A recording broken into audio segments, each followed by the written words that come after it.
அருட்பெருஞ்சோதி தனிப்பெரும் கருணை. குரு வாழ்க, குருவே துணை. இன்றைய தகவல்: அமாவாசை அன்று சுபகாரியங்கள் செய்யலாமா?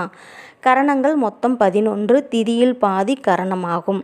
கரணம் தப்பினால் மரணமில்லை என்று முன்னோர்கள் கூறியுள்ளனர். சகுனி, சதுஸ்பாதம், நாகவம், கிம்சுக்னம் என்ற 4 கரணங்களும் சுபகாரியங்கள் தவிர்க்கப்பட வேண்டும். மற்ற 5 கரணங்களும் நன்மை அளிக்கக்கூடியது. சகுனி, சதுஸ்பாதம், நாகவம், கிம்சுக்னம் இவை 4ம் பெரும்பாலும் அமாவாசை ஒட்டியே வரும். அமாவாசைக்கு முதல் நாள், அமாவாசை மற்றும் அமாவாசைக்கு மறுநாள் என மாறி மாறி இக்கரணங்கள் வரும். அதனால்தான் அமாவாசை அன்றும் அதற்கு மறுநாளும் சுபகாரியங்கள் எதையும் தவிர்ப்பது நல்லது என்று கூறியுள்ளனர் முன்னோர்கள்.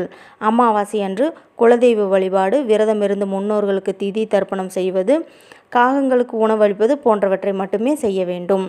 இக்காரியங்களை செய்யும்போது முன்னோர்களின் ஆசி பெற்று நமக்கு நல்வாழ்வு கிடைக்கும். நன்றி, வணக்கம்.